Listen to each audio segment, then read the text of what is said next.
Established in 1943, Balfas, the United American Lithuanian Relief Fund, helped Lithuanian refugees during and after World War II.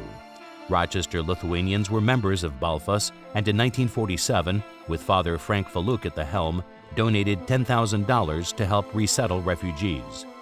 Between 1949 and 1951, approximately 250 Lithuanian refugees arrived in Rochester. St. George's parish priests, Father Bakshys, Father Valuk, and Father Dominic Mockevičius helped many in the resettlement process. They found sponsors, housing, and jobs for the new arrivals. The refugees brought new life into the parish. They organized the first Lithuanian bendruomenė, Lithuanian Brotherhood in English. They formed choirs, Lithuanian ethnic dance groups, theater groups, sports clubs, Saturday Lithuanian classes for the children, and the Rochester Lithuanian radio program, later titled Dainos Aidas. While the influx of young Lithuanian refugee families brought a new energy to the community, some of the first-wave Lithuanians felt a divide developing between the two groups. They kind of separated themselves from the old-time Lithuanians, and they didn't really mix it up.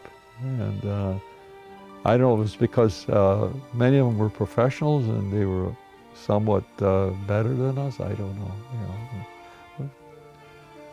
So you didn't have that much to do with them? No, I really didn't. No. Well, I was a little too young to be into those factions, but I was aware that the DPs, as you call them, the displaced persons from Europe, they did keep to themselves, and there was two factions in the church. One went to 10 o'clock Mass, 10:30 Mass. One went to 11:30 Mass. And that's the way it was. And it almost was self-defeating until somewhere around in the 70s, things did start to meld and to say that we're all one. I don't know what the moving factor was, but they did start to break down those two factions. Now it's probably me, it's probably not the other people, but I feel almost like a traitor because I wasn't taught Lithuanian growing up. Right. Because I don't know enough about being Lithuanian, so I feel like I'm not Lithuanian enough to fit into the group, even though everybody's very gracious and everything. Right. I just have that feeling like perhaps people are judging me because I didn't have that in my childhood when I was growing up. Right, and you're not pure Lithuanian. Well, I am pure Lithuanian, but that doesn't matter. That doesn't matter. Right. And I experienced that as well, being in the dance group and in the activities. And yes, I felt like I wasn't pure Lithuanian and I was looked down upon.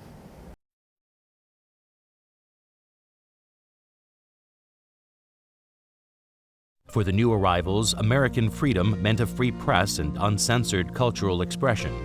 In 1949, the concept of a Lithuanian radio program emerged. On February 16, 1950, Rochester's Lithuanian radio program was first broadcast on station WRNY. Over the years, the weekly program was heard on stations including WHEC, WXXI, and, in recent decades, WGMC. Established with support from both the local Lithuanian business community and St. George Parish priest Father Frank Faluk, the project was originally led by Henrikas Žemelis, but unlike most other such community radio programs, a Lithuanian radio club was formed, which ensured all of the work did not fall on the shoulders of one person. This allowed countless Rochester Lithuanians to try their hand at being a radio host and led to the program, eventually named Dainos Aidas, to become the longest-running show of its kind in the entire diaspora. Rochesterians who devoted the most years to working on the program include Stasys Ilgunas, Ruta Monuenko, and Raimundas Kiršteinas, who was already hosting shows in the 1950s and served as radio club president for decades, only stepping down in the 2010s. The program often featured children of program hosts as well as presentations by students of the Lithuanian school. So one fall evening in 1949, a number of gentlemen got together at Maciūno restaurant. Ritskis, Pranas ir Simonas Maciūnai, their son Pranas Maciūnas, Dr. Jonas Bajerčius, Henrikas Žemelis, discussed the idea and came up with the concept of having a Lithuanian radio program. And then Henrikas Žemelis, helped by Father Valiukevičius, went around the community to try to raise, in businesses, and try to raise some money to start the radio program. And the first program aired on February 16th, 1950. Presidents of the radio club throughout the years were Pulkininkas Pranas Saladžius, Petras Armonas, Pranas Puidokas, Aleksandras Gečis, Vitolis Litvinas, Danutė Krokytė, and Raimundas Kiršteinas. I joined the radio, and I did, and I gave it a name. When they say Dainos Aidas, when you listen to it, it says you're listening to Dainos Aidas.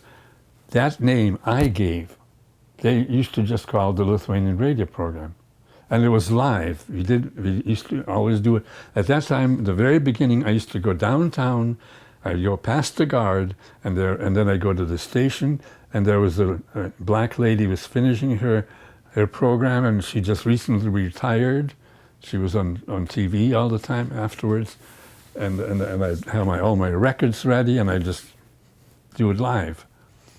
And then later on, I used to start recording it in my house. And then I started varying how we would record it and so forth. And then we changed stations. It eventually ended up in Greece, the station, and now it's got a beautiful studio, amazing studio, amazing. We took our 2 grandchildren, we taught them, or not we, their mother and Ruth taught them each a poem. One was what about? It was about fall. Yeah. And they recited that on the station live. But first of all, when they looked at the studio, they were just amazed. I think they thought like they were in Hollywood or something.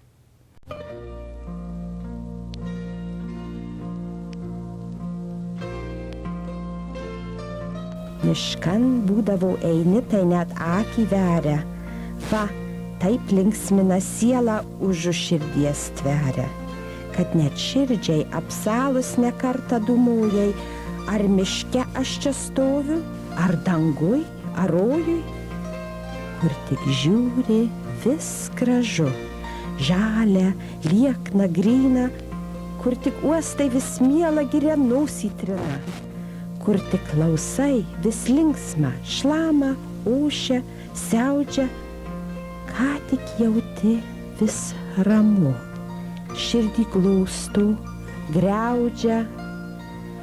Ai, siaudžia gražiai miškas, ne tik kvepia gardžiai, siaudžia, ūžia ir skamba linksmai dailiai skardžiai. Nepajėgs išplėšti iš krūtinės, nebent tik išplėštų su pačia širdim. Nepakeis mums niekas mylimos tėvynės, tai dėl to ir niekas jos mums neatims. Štai jau metai neramaus laukimo, niekas nepalaužė, niekas nepalauš, o nelaimė liks tik atminimas ir skaistesnis tautai rytmetys išauš.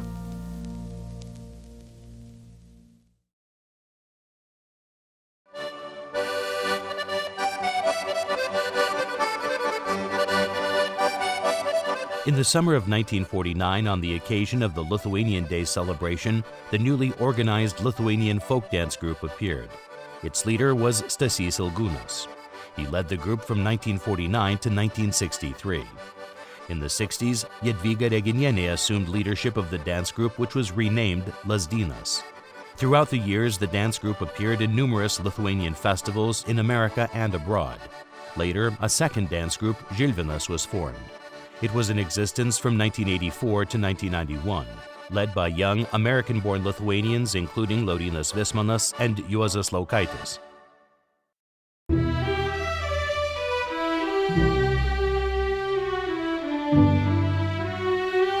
First and foremost, he was involved in scouting, radio program, choir, started the Lithuanian folk dancing group here, did makeup for the local theater group here, and he was connected with Hamilton, Toronto, Aukuras. When they traveled, he traveled with them.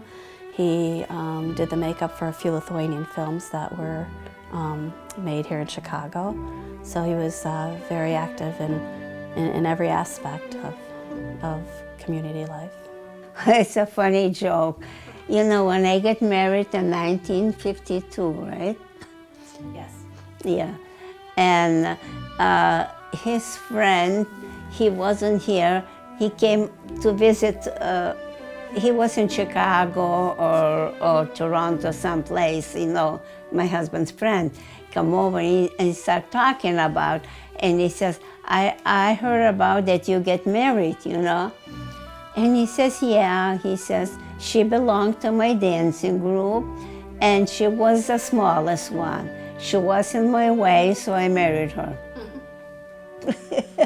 Well, he was born in Kaunas, and when he was about 13 years old, he apprenticed at the Kaunas Opera Theater, and that's where he learned how to do makeup and wigs, and this is where he began his, he learned that. He learned the trade from there, and he worked there until he left Lithuania during the war and ended up in Germany in Displaced Persons camp, as many people did, and he then traveled with a group throughout in Germany as well, Lithuanians that would go and put on plays and performances. So, and he was a scout, and when he was in Lithuania, he started his scouting career in Lithuania when he was a boy. When he left, he didn't tell anybody he was leaving because he didn't want anyone in Lithuania to be harmed by the fact that he left. And so for 10 years, his family didn't know if he was alive or not, and then through the Red Cross, they connected up again. He was one of 4 children. His brother and 2 sisters and his parents remained in Lithuania, and he left. He was in Vilnius at the time, and he left because of the war, as a lot of people did. He was able to, I believe it was in 1965, I'm not quite sure of the year, he was able to go back to Lithuania for 5 days. He was one of the first ones that went there, and he had a palydovas, a guide, with him at all times, but he got to see his family then, after all those years. So he was very close with his family, even though the years separated them. I would say he lived the Boy Scout, Dievui tėvynė ir artimai, so God, country, and family was his main focus in life. You know, we would joke that, you know, if we was working hard or doing something, or we'd be doing the radio program, we'd always say, for Lietuvybė, you know, for Lithuanian cause, so to keep it going. I think the most important thing to him was Lithuania, and to make sure that it continued to, it would never be forgotten, that there always be Lithuanian and language, and the church and the community was very, very important to him, to make sure that they were strong and together. And it was with everybody. He didn't care, like, you know, what generation you were, or where you came from, or what time you came to America, or where you were. Everybody was Lithuanian, and everyone was equal. So I think that maybe, you know. I knew Stasys Ilgunas very well. He was a very close family friend, a leading scout person. I'm very close to his daughter Ruta, and my father is the godfather to Stasio Ilgunos' son, Stasys Jr. A very, very special man, very dedicated to scouts. And also being in Rochester, it wasn't just a leader, they were your parents' friends. And I keep saying it just felt normale. And I do remember every time Stasys Ilgunas went on vacation, whether it was to scout camp or anywhere else, he would send us a postcard. And he was very, very close to my father. And then, as an adult, it was wonderful to develop a relationship with Stasys Ilgunas. And even when Jurgis was celebrating its 100 years, And Stasys Ilgunas was already sick with cancer at the time, and so inspirational to see him in the front row carrying the flag, to be there. And it was an honor to come back to honor him at his funeral.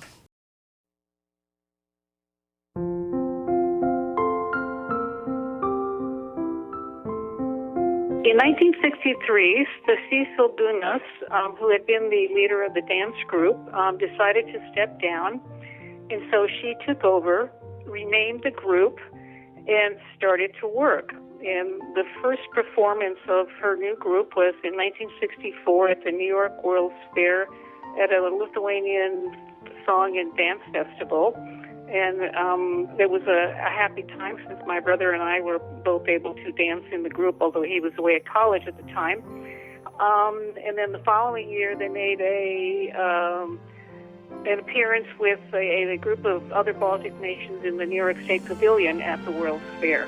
And so her work began, and for 31 years, she choreographed, taught, administered, and managed, the dancing and all the activities that they participated in. I think one of the things that one can say about Mom was that, in addition to, she worked until 1983, and, being a wonderful mother, she was very dedicated to the Lithuanian dancing, to the arts in general, and just sort of volunteerism in general.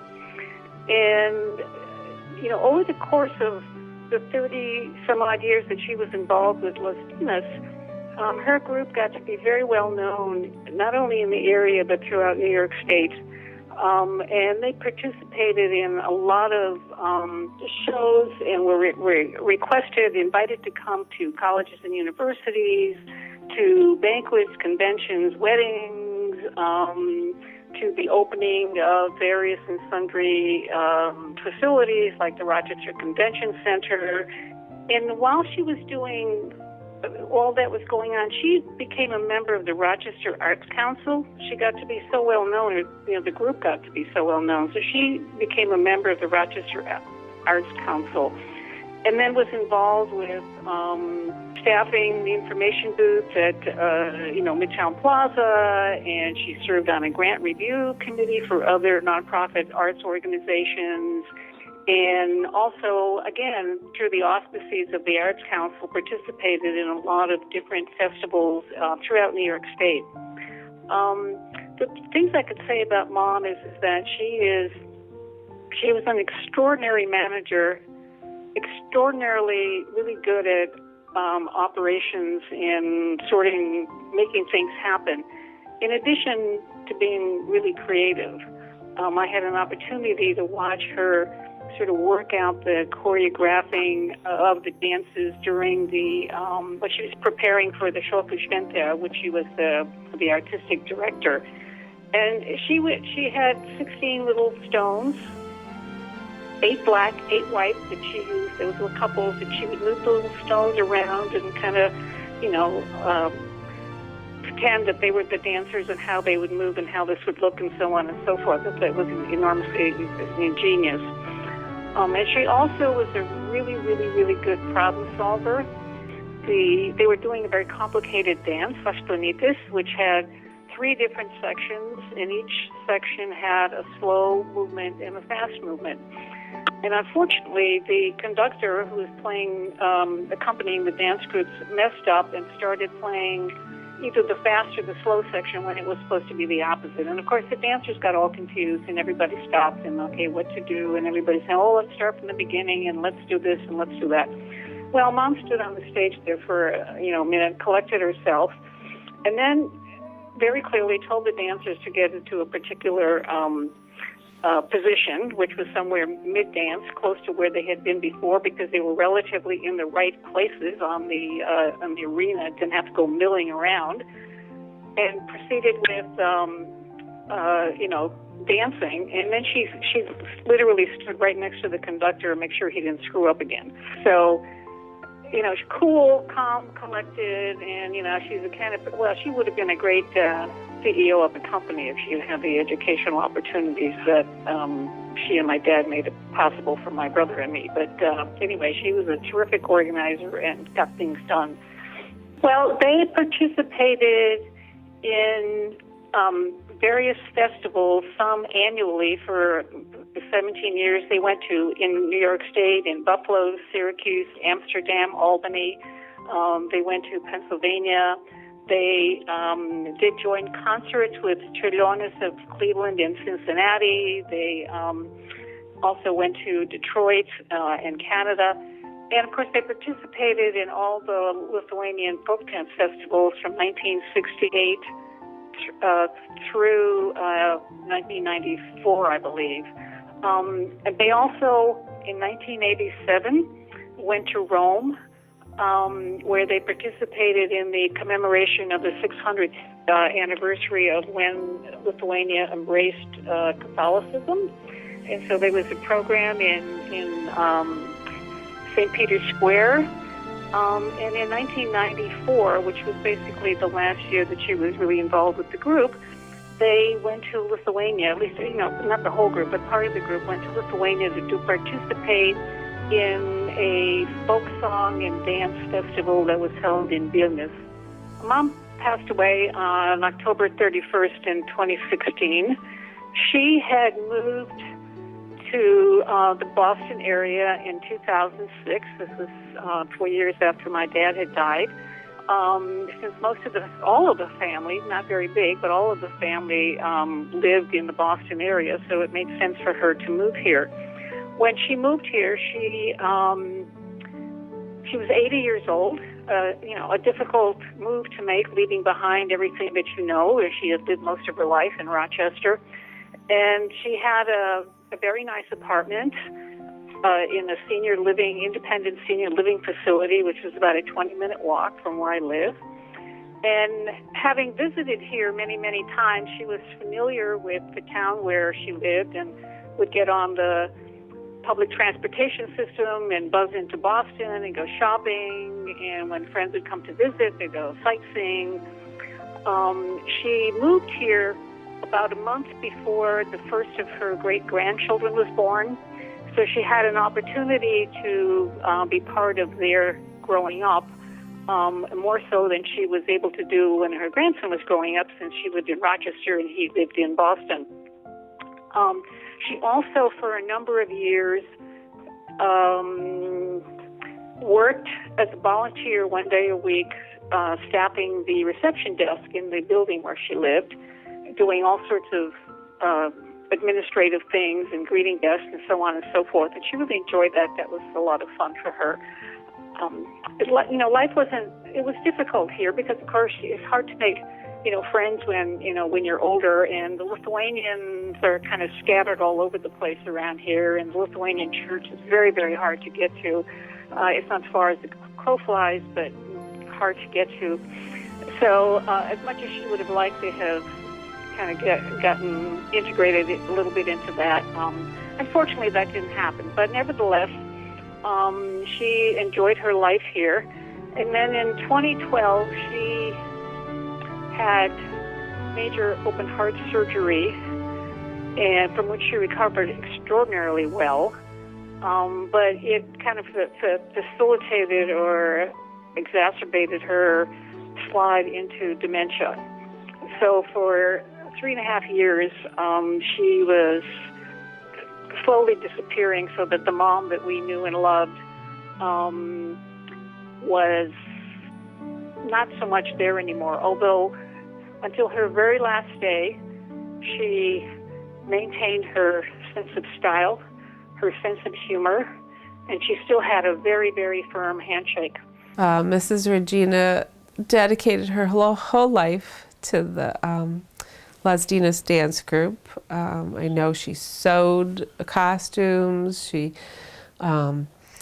made sure the kids got to the practices.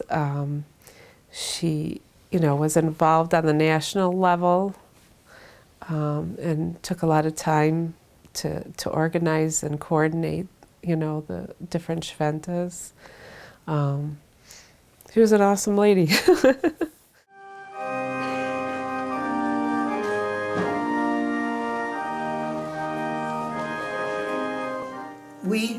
little country with no resources whatsoever, but with the resource, which was the heart of each person. We knew who we were. And how did we know who we were? By our songs, because we didn't have a language. The Russians had, the Tsarist Russians had taken away our alphabet. We couldn't print anything in our alphabet. We couldn't print anything in Lithuanian. But what we did, we had our songs. And that is a very unusual thing as I study, that through the songs, through Maironis, through Lietuva Brangi, they all knew these songs, and they were in their heart. And we all knew through Maironis and through the rest of the writers that we come from an amazing, amazing, large country, the biggest country in Europe during the Middle Ages, which nobody teaches us.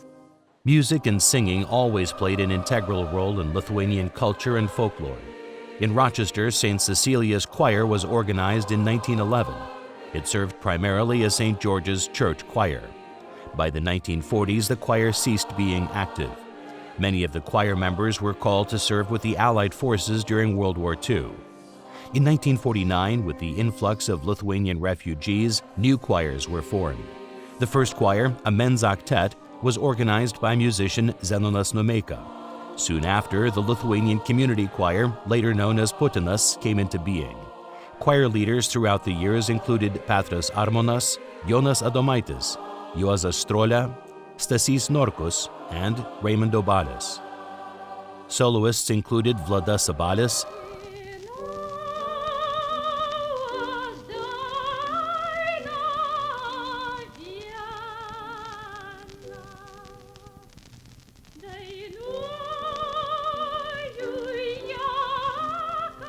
Janina Armonas,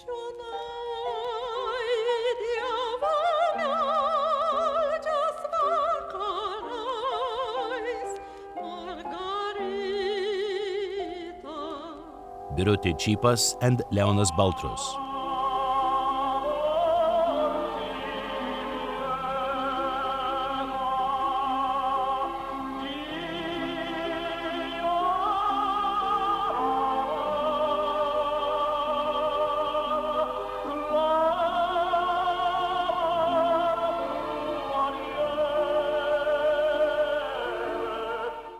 My mother had been a trained musician, opera singer, a soprano back in Vilnius. She made her debut at that time on the stage before the war. And she also had 2 PhDs, one in linguistics and one in music. So when she came to Rochester, she came under the sponsorship of Kunigas Bakshis, who also helped her get a placement as a professor at Nazareth College of Rochester, where she taught for over 30 years before she retired. After they arrived in Rochester and became part of the parish, both my parents were extremely active in all of the different organizations. My father ultimately wrote this book, Švento Jurgio Parapija and St. George's Parish and the Lithuanians of Rochester, where he talks about all the different organizations and committees that were created. I mean, these people were really totally committed to promoting the church and being loyal to their nation and their traditions, which they tried to instill in all of us kids growing up at that time. So my father, he collected the offerings after Sunday Mass. He began a little bookshop selling Lithuanian records and books so that people could come after church, after Mass, and be able to purchase literature for their home libraries that were written in Lithuanian. And I remember downstairs in the big community room, the sala as we used to call it, he had a big metal cabinet that he kept locked, and inside the cabinet were all these books and periodicals and records and so forth. And he also worked as a journalist. a Lithuanian journalist. He wrote articles for Darbininkas and for Draugas. And at one point he actually got sent on a committee to go to South America as a representative, a journalist representative, and he wrote articles about his experiences in South America at that time. So it was a big, wonderful thing for my father to be able to do these things, because I often wondered how could a man of his intellect and education tolerate being a maintenance person in an elementary school. But he had a wonderful, benign personality, and he had a great philosophy of life that I think allowed him to do that work and not. And of course my mother was always supportive and never thought poorly of him because he did work that would be today considered lower than, you know, I mean, just a working class kind of position. For my mother, who was a trained, as I mentioned, opera singer, well, first of all, she was a professor in college. She taught in 2 different departments. She taught German and Russian. And that's one of the reasons they hired her, because at that time people didn't know much Russian or even German. So I think that was an asset that she had. And she taught music in the music department. But at the same time, she performed a lot of concerts for Lithuanian concerts, and she would actually travel to places like Chicago and Cleveland, where many Lithuanians lived at that time or had congregated, and she would perform. I remember at home, I would open the doors to her closet and it would be filled with long evening gowns that she used to use for her concerts. She also organized a theater group, and they put on plays, which are also mentioned in my father's book. Sometimes she was the director, sometimes she was a performer. My mother was very much a performer. That was her personality and her training. My mother was very much involved, like I said, in organizing a theater group, cultural events at the Sala, at the Parapia, concerts. She would often bring musicians in and performers. And of course, she was not the only person doing this. There were other people working with her. But yeah, her interest was more in the artistic, cultural side of life in the community, in the Parapia. What's interesting is I once asked my mother, Mom, why aren't you part of the choir? And she said, oh no, I'm a solista, meaning I'm a soloist. And then she would never just be a choir member. She always had to be, if invited, the soloist. As well as Mrs. Chippas. Mrs. Chippas, Auksas' mother, was also a soloist. And they were great friends, my mother and Mrs. Chippas, because they were both opera singers. And so very often, there was never competition between them, maybe just a little bit, but they would always take turns performing, giving a concert, and so forth. So I have pictures in my own family collection of pictures of my parents with your parents and with your father, and my mother on various committees with your father. And oh yes, I mean, those people, as I said, it's kind of amazing to think about how committed they were and how willing they were to give their time and their energy to creating this whole community of life that we children could grow up in.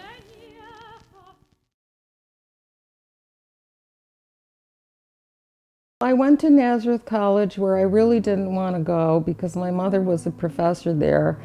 But of course it was convenient for me to go. And I insisted on living in the dormitory because I didn't want to live at home. And I give my mother, well, and I was always known as Mrs. Sabalis' daughter, which was a little difficult, but I was an art major, so I was in the